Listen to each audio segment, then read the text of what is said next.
নমস্কার, আপনারা শুনছেন প্রবীণ শিল্পীদের দ্বারা পরিচালিত অনুভব 2.0 পডকাস্ট। ভারত সরকারের সামাজিক ন্যায় ও অধিকার মন্ত্রকের অন্তর্গত national institute of social defence এবং মিডিয়া ফর কমিউনিটি ফাউন্ডেশন নতুন দিল্লির যৌথ উদ্যোগে নির্মিত পডকাস্ট অনুভব 2.0। অনুভবের এই অভিনব ভাবনা স্রষ্টা ডক্টর আর শ্রীধর এবং পূজা মুরাদা ও আশিস তিওয়ারি তার সাথে সমন্বয়কারী। অনুভব 2.0 এই পর্বটি আপনাদের জন্য নিবেদন করছেন Calcutta metropolitan institute of gerontology. আমাদের আজকের অনুষ্ঠানে উপস্থিত আছেন ডক্টর শ্রাবণী চ্যাটার্জি, কে আপনাদের সকলের সাথে পরিচিত করে দেওয়ার কাজটি দিয়েই আজকের অনুষ্ঠান শুরু করছি। ডক্টর শ্রাবণী চ্যাটার্জি, তিনি বিজয়কৃষ্ণ গার্লস কলেজের মনোবিদ্যা সহকারী অধ্যাপিকা হিসাবে বর্তমানে নিযুক্ত। তিনি 2014 সালে কলকাতা বিশ্ববিদ্যালয় থেকে মনোবিদ্যায় ডক্টরেট ডিগ্রি অর্জন করেন। তার গবেষণার মূল ক্ষেত্র হল বার্ধক্য বা ওল্ড এজের প্রান্তে দাঁড়িয়ে থাকা মানুষের মনোসামাজিক পরিবর্তন। তিনি বিভিন্ন জাতীয় ও আন্তর্জাতিক জার্নালে পেপার লিখেছেন। সমাজ মনোবিদ্যা তার কাজের অন্যতম ক্ষেত্র। বরিষ্ঠ নাগরিক আমরা সবাই আছি তোমাদের সাথে, বরিষ্ঠ নাগরিক আমরা সবাই আছি তোমাদের সাথে। নতুন সূর্য উদয় হবে, আনন্দে জীবন কাটাবে, বরিষ্ঠ নাগরিক আমরা সবাই আছি তোমাদের সাথে। প্রোডাক্টিভ এজিং এর প্রথম বা শুরুর দিকের ধারণাটা এজিং থেকে শুরু করে কিভাবে সেটা প্রোডাক্টিভ এজিং এর জায়গায় আমরা মেনটেন করতে পারি, সেইটা নিয়ে আমি আমার আগের বক্তব্যটি রেখেছি। এবারে আমরা এই প্রোডাক্টিভ এজিং এর ওপরই একটুখানি বেশি গুরুত্ব দিয়ে সেটাকে বোঝার যদি চেষ্টা করি, তাহলে দেখা যাক জিনিসটি কি দাঁড়ায়। অর্থাৎ প্রোডাক্টিভ এজিং, আমি আগে যেটা বলার চেষ্টা করছিলাম যে আমাদের দৃষ্টিভঙ্গির গুরুত্বটা কতটা রয়েছে প্রোডাক্টিভ এজিং এর ক্ষেত্রে, বা এজটাকে আমরা কিভাবে প্রোডাক্টিভ করতে পারি। আচ্ছা, আমরা যদি একটুখানি থিওরিটিক্যাল কনসেপ্টের ওপর জোর দিই, যে বিভিন্ন লোক মানে জেরন্টোলজিস্টরা বা বিভিন্ন সোশিওলজিস্ট বা সাইকোলজিস্ট যারা রয়েছেন, অর্থাৎ সমাজতত্ত্ববিদ বা মনোবিদদের কথা আমরা যেটা বলে থাকি, তারা কিভাবে এই প্রোডাক্টিভ এজিং এর কনসেপ্টটাকে বর্ণনা করেছেন সেটা যদি আমরা দেখি, তাহলে অবশ্যই আমাদের কিছুটা কিন্তু তত্ত্বগত আলোচনার ওপর জোর দিতে হয়। যেমন এক্ষেত্রে এজিং এর প্রচুর থিওরি দেখতে পাওয়া যায়, প্রচুর থিওরি রয়েছে, যেমন সাকসেসফুল এজিং এর কিছু থিওরি রয়েছে, অ্যাক্টিভিটি থিওরি রয়েছে। তেমনি কিন্তু আমরা যদি কন্টিনিউইটি থিওরির কথা ধরি, আমার ব্যক্তিগতভাবে মনে হয় কন্টিনিউইটি থিওরি কিন্তু এজিং এর প্রোডাক্টিভ এজিং এর সঙ্গে অনেকটা হলেই সংযুক্ত। এখন প্রশ্ন হলো, কন্টিনিউইটি বলতে আমি কি বোঝাচ্ছি এবং কন্টিনিউইটির জায়গা প্রোডাক্টিভ এজিং এর সঙ্গে কিভাবে সম্পর্কযুক্ত বা কিভাবে রিলেটেড। আচ্ছা, কন্টিনিউইটি ধরা যাক, মানুষ তার হচ্ছে মানে এজিং এর আমরা যদি বলি, একটা তো প্রি ওল্ড এজ বলে কনসেপ্ট থাকে, বা আর একটা অবশ্যই আমাদের অ্যাকিউট ওল্ড এজ, যখন আমাদের ধরুন জীবনে মানুষের অবসর গ্রহণের জায়গাটা আসছে, বা তার যখন শরীরে বার্ধক্য বলে যে বয়সটাকে হয়তো স্ট্যাম্প দিয়ে সূচিত করা হচ্ছে, তার আগের যে অবস্থাটা, তো তার আগে তার জীবনে কিন্তু একটা নিয়ম ধারায় জীবনটা চলতে থাকে। সে কাজকর্ম করে, বাইরের জগতে তার একটা ইনভলভমেন্ট থাকে এবং সেখানকার সে দায়িত্ব নিচ্ছে, তার সঙ্গে সে তার পরিবারের যে যে দায়িত্বগুলো তার উপর থাকছে, সেই সময় সেই দায়িত্বগুলো সে সব পালন করছে। এরপর যেটা হয়, আস্তে আস্তে একটা পরিবর্তন আসে, এবং পরিবর্তনটা যখন আসে, যেহেতু সেটা বেশিরভাগ ক্ষেত্রে এই কাজের দিক থেকে পরিবর্তনটা আসে, অর্থাৎ কাজের জায়গা থেকে অবসর গ্রহণের একটা জায়গা যখন চলে আসতে শুরু করে, তখন কিন্তু একটা বিশাল সংখ্যক সময় তার প্রথম কথা হচ্ছে দিনের মধ্যে ফাঁকা হয়ে যায়। তার প্রথম আমাদের মাথার মধ্যে যেটা আসতে শুরু করে যে তাহলে আমি এতটা সময় তো এখন থাকবো, তাহলে আমি সেটা কি করে করব। এক্ষেত্রে তখন বিভিন্ন মানুষের যেটা বলা যেতে পারে পারিপার্শ্বিক অবস্থাটা বিভিন্ন ধরনের হতে পারে। কারুর হতে পারে যে তিনি পরিবারের সঙ্গে রয়েছেন, কারুর হতে পারে তিনি হয়তো একা রয়েছেন, বিভিন্ন রকমের পারিপার্শ্বিক পরিস্থিতি কিন্তু এই সময় তার হতে পারে। যেভাবেই হোক সেভাবেই কিন্তু তার এজটাকে এজের মধ্যে অ্যাক্টিভিটি কন্টিনিউ রাখাটা কিন্তু হচ্ছে এই বয়সে গুরুত্বপূর্ণ। তবেই কিন্তু সেখানে আপনার প্রোডাক্টিভ এজিং এর জায়গাটা যাবে। কিভাবে? ধরা যাক, আগে আমি যেটা বলছিলাম অলরেডি, যে যে কাজগুলো সে করছিল, এইবার চলে এলো আর একটা জায়গা যেখানে তার একটা বিরাট বড় ভ্যাকুয়াম, যে আমি এখন এতটা সময় কি করব। কিন্তু একটু যদি ভেবে দেখা যায় যে আমি যে কাজগুলোতে এতদিন সময় দিতে পারিনি সেই কাজগুলোকে যদি আমি একটু নিয়ে ভাবনা চিন্তা করতে শুরু করি, তাহলে কিন্তু দেখা যাবে যে সময় আর মানে কি বলবো, মানে সময়টা কোথা দিয়ে চলে যাচ্ছে সেটা বোধহয় আর বোঝা যাচ্ছে না। কিভাবে? যেমন আমার যদি প্রথমেই মনে হতে শুরু করে যে আমি বাড়িতে বসে পড়বো, বাড়িতে বসে পড়ার কিন্তু কোনো এখানে জায়গাই নেই। আমি যে কাজগুলো আগে করতে পারিনি, হয়তো বাইরের জগতে যখন খুব ব্যস্ত ছিলাম, আমি বাড়িতে হয়তো অনেকগুলো গুরুত্বপূর্ণ জায়গা, যেগুলো হয়তো আমার স্ত্রী দেখতেন, বা আমি যদি একজন মহিলার কথা বলি, তার হয়তো স্বামী দেখতেন বা অন্য কেউ দেখতেন, বা বাড়ির কারোর উপর নির্ভর করতে হতো, সেই দায়িত্বগুলো যদি তিনি নিজের উপর খানিকটা তুলে নেন, যে এবার এগুলো আমি কিছুটা করে শেয়ার করব, ঠিক আছে? বা তার থেকেও বড় কথা হতে পারে যে আমার নিজের কোনো শখ আহ্লাদ থাকতে পারে, যে শখ আহ্লাদটা আমি হয়তো এতদিনে ভালোভাবে মনোযোগ দিতে পারিনি। অনেকের যেমন আমি দেখেছি তারা কিন্তু খুব পড়ানোর ক্ষেত্রে পছন্দ করেন বা পড়ানো কাজটাকে খুব পছন্দ করে থাকেন, কিন্তু হয়তো জীবনের পরিপ্রেক্ষিতে, জীবনের প্রয়োজনের পরিপ্রেক্ষিতে হয়তো তারা অন্য কোনো প্রফেশনের মধ্যে ঢুকেছেন। চাইলে এই সময় কিন্তু ছোট ছোট বাচ্চাদের পড়িয়ে তারা নিজেদের সেই ইচ্ছের জায়গাটাকে কিছুটা হলেও ফুলফিল করতে পারেন। এবং এটা এখনকার দিনে বিভিন্ন সংস্থা রয়েছে যেখানে কিন্তু ছোট বাচ্চাদের বা তারা অনেক সময় অনেক কি বলবো, দুস্থ শিশুদের নিয়ে আসে, যেখানে একটা পড়ানোর সুযোগ রয়েছে, সেখানে গিয়ে যদি পড়িয়ে দেওয়া হয় তাহলে কি হয়, তাদের নিজেদেরও সময়টা কাটে এবং সেই বাচ্চাগুলো কিন্তু পরোক্ষভাবে উপকৃত হয়, এবং সব থেকে বড় কথা নিজের যে নিডটা ছিল সেই নিডটাই ফুলফিল হয়ে থাকে। মাথায় রাখতে হবে, আমরা যখন কন্টিনিউইটির কথা বলছি, তাহলে কন্টিনিউইটির কিন্তু দুটো দিক আছে। একটা হচ্ছে আমার যেমন জীবনধারাটা চলছে, অর্থাৎ আমার গতিশীল, আর যদি উল্টো দিকটা হয় তাহলে সেখানে আমার চলে আসছে স্লথ, মানে সেখানে আমার গতিহীনতা চলে আসছে। আমার কিন্তু এজিং প্রোডাক্টিভ হবে যখন আমার জীবনে কিন্তু এই গতিশীলতাটা চলবে, কোথাও কিন্তু গিয়ে আমার গতিহীন চলবে না। আমরা যদি দুটো ভাগে ভাগ করি, তাহলে আমার জীবনটা আগেও গতিশীল ছিল, এখনো কিন্তু আমার জীবনটাকে গতিশীলই রাখতে হবে, গতিহীনতা কিন্তু করা যাবে না। এবং গতিহীনতা যদি আমাদের আটকাতে হয়, তাহলে কিন্তু আমাদের নিজেদেরকে কাজকর্মের মধ্যে নিয়োজিত হতে হবে, নিজেদের মধ্যে দায়িত্ব নিয়ে সেই দায়িত্ববোধের মধ্যে নিজেদেরকে নিয়োজিত করতে হবে।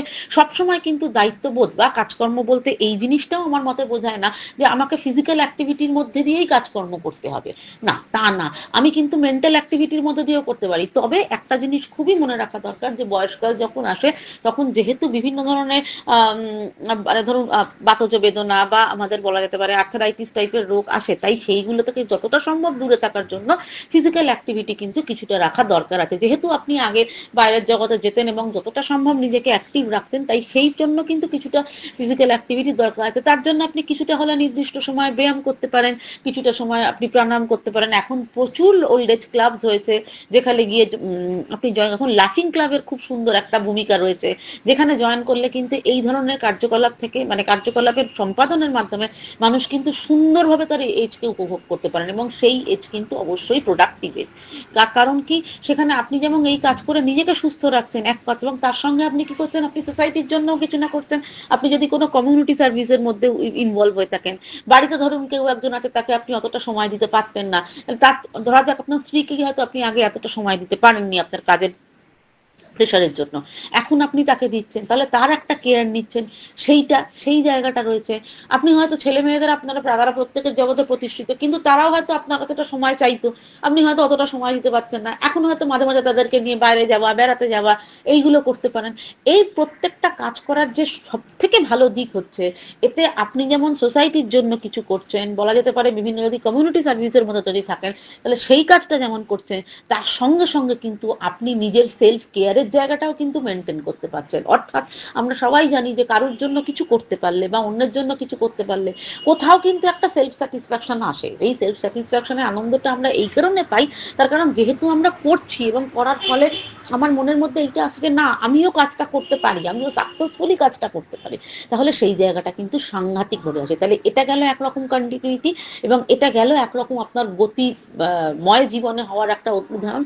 অন্য দিক থেকে আমি আগের জায়গায় যখন বলছিলাম যে কোথাও গিয়ে এখন কিন্তু টেকনোলজির মধ্যে ইনভলভ হওয়ার খুব প্রয়োজন রয়েছে। যেমন ধরুন এখন হোয়াটসঅ্যাপ বলুন, মেল করা বলুন, খুব সামান্য জিনিস যেগুলো রয়েছে, এগুলো কিন্তু খুব গুরুত্বপূর্ণ। যে কোনো কাজের মধ্যে থাকতে গেলে এখন বেসিক কম্পিউটার বা মোবাইলের স্কিলগুলো থাকা কিন্তু খুব প্রয়োজন। অনেক মানুষেরই আছে, তারা তাদের সময় কিন্তু যথেষ্ট পরিমাণ জিনিসটাকে কি বলবো, ম্যানুয়ালি কাজ করার মধ্যে দিয়ে তাদের জীবনের বেশিরভাগ সময়টা কাটিয়েছেন, কিন্তু এখন এই জিনিসগুলো শিখে নেওয়া কিন্তু খুব জরুরি। আপনি সেই কাজটার মধ্যে ইনভলভ হতে পারেন, আপনি এইগুলো একটু শিখে নিতে পারেন।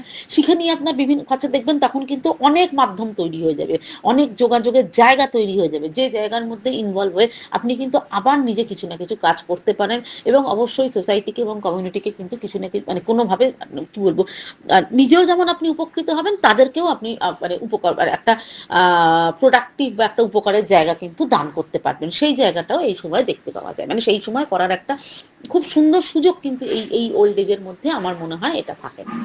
তো এরপর আমরা যদি একটুখানি ভাবি যে এই যে একটা কন্টিনিউটির কথা বললাম বা একটা গতিময় জীবনের কথা আমি বললাম, যদি কারোর ক্ষেত্রে এইখানে কোনোভাবে শ্লথতা আসে, অর্থাৎ সে ধরা যাক এই জায়গাটাকে কোনোভাবে মেনটেন করতে পারলো না, তাহলে আমাদের কি কি সমস্যা আসতে পারে। অবশ্যই এই সমস্যা বলার আগে আমি আরেকটা যে জায়গা দিয়ে একটু বলতে চাইছি, সেটা হচ্ছে যে আমাদের মধ্যে যখন এজিং এর জায়গাটা আসে, কয়েকটা ফ্যাক্টর কিন্তু এই সময় আমাদের মনের মধ্যে বিশেষভাবে নাড়া দেয়। এই বিশেষভাবে নাড়া দেওয়ার নির্ধারকগুলোই কিন্তু পরবর্তীকালে অনেক সময় আমাদের জীবনে শ্লথতা নিয়ে আসতে পারে। তাহলে বিশেষভাবে নাড়া দেওয়া এই ফ্যাক্টরগুলি কি কি? যেমন প্রথম হচ্ছে রিটায়ারমেন্ট আমাদের কাছে কোথাও একটা এই জিনিসের সূচনা নিয়ে আসে যে আমার কিন্তু মানিটারি ইন্ডিপেন্ডেন্সটা বন্ধ হয়ে যাবে। এতদিন আমার যে কারোর উপর নির্ভরশীলতার জায়গা ছিল না, আমি নিজেরটা পুরোপুরি নিজে পরিচালনা করতে পারতাম, শুধু নিজেরটা নয় আমি সংসারেরটাও পুরোপুরিভাবে পরিচালনা করতে পেরেছি। সেখানে এখন হয়তো আমাকে নিজের দায়িত্বটার জন্য কারোর উপর নির্ভরশীল হতে হবে। আবার অনেকের ক্ষেত্রে যারা পেনশন প্রাপ্ত রয়েছেন তাদের ক্ষেত্রে এই সমস্যাটা নেই, কিন্তু তাদের অনেক সময় মনে হতে পারে যে আমার ইনকামটা আর আগের মধ্যে থাকবে না। একটা জিনিস খুব ভালোভাবে আপনি মাথায় ঢুকিয়ে নিন, আপনার ইনকামটা যেমন আগের মতন থাকবে না, তেমনি আপনার প্রয়োজনের তালিকাতেও কিছু পরিবর্তন আসবে। ঠিক আছে, তাহলে সেই দুটোকে মিলিয়ে নিয়ে অ্যাডজাস্ট করে নেওয়ার ক্ষেত্রে খুব সমস্যা কিন্তু হবে না। হ্যাঁ, তবে কি জীবনে আপস অ্যান্ড ডাউনস আসে, ওঠা পড়া আসে, তখন মানুষকে মানিয়ে নিতে হয়। প্রত্যেক মানুষেরই কিন্তু কিছু না কিছু সঞ্চয় থাকে, যে সঞ্চয়ের সুবিধাটা কিন্তু তারা এই বয়সে নিতে পারে বা এই বয়সে কিন্তু তারা কাজে লাগাতে পারে।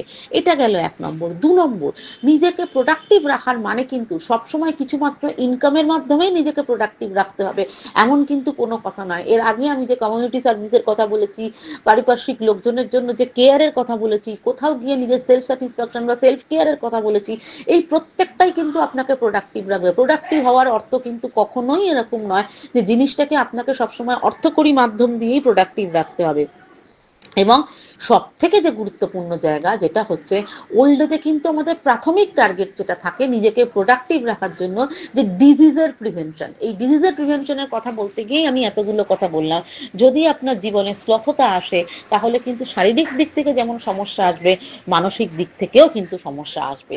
সবার আগে যে রোগ এই বয়সে থাবা বসায় তার নাম হচ্ছে অ্যাংজাইটি, অন্যদিকে আসে ডিপ্রেশন, তার সঙ্গে আসে লোনলিনেস, তার সঙ্গে আসে বোর্ডাম টোননেস। এগুলো আমি কয়েকটা উদাহরণ দিলাম। এছাড়া অসুখের কিন্তু অভাব নেই, যারা যেগুলো এই বয়সে কিন্তু থাবা খুব সহজেই বসাতে পারে। কাজেই মানসিক দিক থেকে যদি কোনো মানুষ ভেঙে পড়ে তাহলে তার কিন্তু সামাজিক প্রেক্ষাপটে সে কিন্তু সেই জিনিসগুলোর অভাবই বোধ করবে যেগুলো কিনা সে আগে ভেবেছিল। সে ভাববে আমার স্টেটাস নেই, আমার প্রেস্টিজ নেই, আমার আগের মতন স্ট্যান্ডার্ডটা নেই, কারণ আমি হচ্ছি একজন বয়স্ক মানুষ, আমি বাড়ির কাছে, সমাজের কাছে, আমার পরিবারের কাছে একজন বোঝা স্বরূপ। যে মুহূর্তে এই ধারণা আপনার মাথায় আসবে, আপনার সঙ্গে সঙ্গে যেটা নিজেকে মনে হবে যে আমি হচ্ছে একটা অকর্পণ্য, অর্থাৎ আমার মধ্যে ফিলিং অফ ওয়ার্থলেসনেস চলে আসবে। আপনি অত্যন্ত পরিমাণে কিন্তু নিজে আশাহীনতায় ভুগবেন, যেটাকে ফিলিং অফ হোপলেসনেসও বলা হয়ে থাকে। এবং এই দুই জিনিসের সূচনা হলে জীবন কিন্তু অবশ্যম্ভাবীভাবে ডিপ্রেশনের দিকে চলে যায়। বিষণ্ণতা কিন্তু তখন সময়ের অপেক্ষা থাকে জীবনে থাবা বসানো, এবং একবার এই বিষণ্ণতার ছায়া জীবনে পড়ে গেলে, বিষণ্ণতার করাল ছায়া জীবনকে গ্রাস করলে, তারপর কিন্তু সেইখান থেকে মুক্তি পাওয়া বা সেখান থেকে বেরিয়ে আসা যথেষ্ট কঠিন। এরম নয় যে বেরিয়ে আসা যায় না, কিন্তু বেরিয়ে আসা যায়, কিন্তু মানুষের মধ্যে তখন কিন্তু সেলফ স্ট্রেংথটা জাগানো বা সেই সেলফ স্ট্রেংথের সূচনা করা কিন্তু অত্যন্ত কঠিন হয়ে পড়ে। যে কঠিনের কাজটা কিন্তু ভেঙে মানুষকে এই বয়সে বার করে আনাটা কিন্তু যথেষ্ট কঠিনতর কাজ হয়। সেই কারণেই আমার বক্তব্য হচ্ছে যে প্রোডাক্টিভ রাখার প্রয়োজনীয়তা আছে, productive age, productive life maintain করার দরকার আছে। শুধু তাই না, এটা তো কয়েকটা আমি মানসিক অসুখের কথা বললাম, এছাড়াও আমি অ্যাংজাইটির কথা আগে উল্লেখ করেছি। অ্যাংজাইটি যদি অত্যন্ত পরিমাণে অ্যাংজাইটি বেড়ে যায়, আপনার জীবন ধারণ করা কিন্তু দুর্বিষহ হয়ে উঠবে। কারণ অ্যাংজাইটি যদি বাড়তে শুরু করে, আপনার প্রতিটা কাজের ক্ষেত্রে কিন্তু আপনার অ্যাংজাইটি আসবে। আপনার প্রত্যেক সময় মনে হবে আমি এই কাজটা ঠিক করলাম কিনা, আমাকে তাহলে ওই কাজটা করতে হবে। সেগুলো হয়তো অত্যন্ত সাধারণ কাজ, অত্যন্ত দৈনিক সাধারণ কাজ, কিন্তু প্রত্যেকটার পেছনে দেখবেন আপনার জীবনে উদ্বেগ জড়িয়ে যাচ্ছে এবং আপনি এই উদ্বেগের ছায়া থেকে কিন্তু বেরোতে পারবেন না। এবং যদি এই উদ্বেগ বাড়তে থাকে তাহলে সেখান থেকে ভবিষ্যতে আরো অনেক সমস্যা আসতে পারে, শুধু মানসিক সমস্যা নয়, তখন কিন্তু এইগুলোর হাত ধরেই যেটা হবে ফিজিওলজিক্যাল প্রবলেমগুলো কিন্তু আস্তে আস্তে চলে আসতে শুরু করবে। ঠিক আছে, উদ্বেগের মধ্যে অনেক কিছু আসতে পারে। যেমন ধরা যাক আপনার যদি প্রচন্ড পরিমাণে অ্যাংজাইটি আসতে শুরু করে, আপনি কিন্তু সাধারণ কাজকর্মগুলো করার ক্ষেত্রে আপনার ভুল আসতে শুরু করবে। আপনি দৈনন্দিন যেগুলো খুব গুরুত্বপূর্ণ বিষয় আপনাকে মনে রাখতেই হবে, আপনি ভুলে যাবেন, আপনি মনে রাখতে পারবেন না। যেগুলো হয়তো করতে গিয়ে আগে আপনার কোনোদিনও ভুল হতো না বা ভুল হওয়ার সম্ভাবনাও নেই, সেগুলো হয়তো আপনি দেখবেন সেই সময় কিন্তু ভুল ত্রুটি হয়েছে। যেমন আপনি সেদিনই একজনের কথা শুনছিলাম, বলছিলেন যে এত নিট অ্যান্ড ক্লিন থাকতেন, পরিষ্কার পরিচ্ছন্ন থাকতেন, কিন্তু রিটায়ারমেন্টের পর এমন অ্যাংজাইটি শুরু হয়েছে, উনি খেয়েছেন, খেয়ে তারপর উনি হাতটা ধুতে ভুলে গেছেন, ওই অবস্থাতেই উনি বসে আছেন, বা হাতটা ধুচ্ছেন, পায়ে হয়তো খাবার পড়েছে, পায়ে যে একটু জল দিয়ে খাবারটাকে ধুতে হবে সেটা ওনার মাথায় নেই। অথচ ভদ্রমহিলার কথা আমি যা শুনেছিলাম যে তিনি কিন্তু একজন শিক্ষাবিদ ছিলেন। ঠিক আছে, তো এই জায়গা থেকে এই পরিবর্তন, তিনি কিন্তু এরকমও নয় যে তিনি কিন্তু বই খাতা থেকে দূরে আছেন বা পড়াশোনা করছেন না, তা না, যখন করছেন কিন্তু ওনার এতটাই অ্যাংজাইটির পরিমাণ বেড়ে গেছে যে অত্যন্ত সাধারণ কাজ, যার থেকে আরো অনেক গুরুত্বপূর্ণ কাজ কিন্তু উনি আগে করে এসছেন, সেই সাধারণ কাজের মধ্যে কিন্তু ওনার ভুল হয়ে যাচ্ছে। এবং তার জন্য যেটা হচ্ছে, প্রথম সকলে হয়তো সতর্ক করে দিলেও অনেক সময় সকলে সতর্ক করে দিচ্ছে না, তার ফলে জীবন কিন্তু দুর্বিষহ হয়ে যাচ্ছে, নিজের জীবনেই বিপদ ডেকে আসছে। অনেক সময় সেদিন আমি শুনছিলাম যে উনি মানে মাঝে মাঝেই যেখানে হচ্ছে যে পড়ে যাচ্ছেন এবং পড়ে গেলে সেখানে চোট লাগছে, নিজের ওপর কন্ট্রোল নেই। এই যে যার জন্য এর প্রধান কাজ মানে রিজনটা যদি আমরা ভেবে দেখি তাহলে দেখবো উনি কিন্তু প্রথম দিকে নিজের এই টেনশনটা থেকে মুক্ত হতে পারেননি। তার কারণ হচ্ছে ওনার মাথায় কোথাও হয়তো ঘুরেছে যে আমি হয়তো আর আগের মতন প্রোডাক্টিভ থাকবো না, আমি যে সময় কাজ করতাম ছাত্রছাত্রীদের পড়াতাম, সেই যে কাজগুলো আমি করেছি সেইখানে করে আমার যে সাকসেস ছিল সেইটা হয়তো আমি আর মেনটেন করতে পারবো না। তাই জন্যই কিন্তু আমার তার জীবনের মধ্যে এই পরিবর্তনগুলো চলেছে। অথচ তা কিন্তু নয়, তিনি কিন্তু যেহেতু পড়াশোনার মধ্যে এখনো আছেন, পড়াশোনা করছেন, সেটা তো যথেষ্ট তার প্রোডাক্টিভিটির জায়গা রয়েছে। তিনি যদি চান তিনি যে কোনো একটা সংস্থায় গিয়ে, এখনকার দিনে বিনা পয়সায় ছেলে মেয়েদের পড়ানো হয়, সেগুলো উনি করতে পারেন, বা এই ধরনের যে কোনো কমিউনিটি সার্ভিসের মধ্যে যুক্ত হতে পারেন। কিন্তু এই ভাবনা চিন্তার জায়গায় কিন্তু আমি যেটি বলবো সেটা কিন্তু অনেকটা সময় পার হয়ে গেছে, অনেকটা দেরি হয়ে গেছে। এখন অসুস্থতার যে জায়গাটায় উনি পৌঁছে গেছেন সেখান থেকে কিন্তু ওনাকে ফিরিয়ে আনা যাবে না, নয়, যায় কিন্তু যথেষ্ট কষ্টসাধ্য। তার কারণ এখন আরো অনেক অসুখ কিন্তু আস্তে আস্তে তার শরীরে রয়েছে। এই জন্যই কিন্তু দরকার প্রোডাক্টিভ রাখার। হ্যাঁ, দেখুন, জীবনে পরিবর্তন আসবে, অসুখ হয়তো আসবে, সব অসুখকে আমরা বাধা দান করতে পারবো না বা সব অসুখকে আমরা আটকাতেও পারবো না, কিন্তু যতটা আমাদের মধ্যে ক্ষমতা রয়েছে সেটুকু যদি আমরা করতে পারি তাহলে আমাদের আগত দিনের বেশিরভাগ সংখ্যককে আমরা সর্বাঙ্গ সুন্দর করতে পারবো। আপনারা প্রত্যেকে ভালো থাকবেন, সুস্থ থাকবেন, আপনাদের সকলের জীবন সুন্দর হোক এই কামনাই করি। ধন্যবাদ। আপনাদের আবার স্বাগত জানাই অনুভব 2.0-তে। ধন্যবাদ ডক্টর চ্যাটার্জি। আজকের অনুষ্ঠানে একটি গুরুত্বপূর্ণ বিষয়কে সহজ এবং প্রাঞ্জল ভাষায় সংক্ষিপ্ত সময়সীমার মধ্যে উপস্থাপিত করার জন্য অনেক ধন্যবাদ। এই পর্বটি রেকর্ড ও সংরক্ষণ করা হয়েছে CMRG স্টুডিওতে। এই প্রতিষ্ঠানটি গত 3 দশক ধরে প্রবীণ নাগরিকদের সেবার উদ্দেশ্যে কাজ করে আসছে।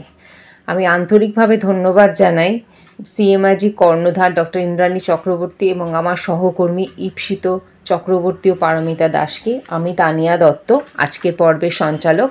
অসংখ্য ধন্যবাদ জানাই শ্রোতাদের শেষ অবধি আমাদের সাথে থাকার জন্য। আশা করি আপনারা এই অনুষ্ঠানটি উপভোগ করেছেন। ভালো থাকবেন এবং পরবর্তী পর্বের জন্য অপেক্ষা করুন।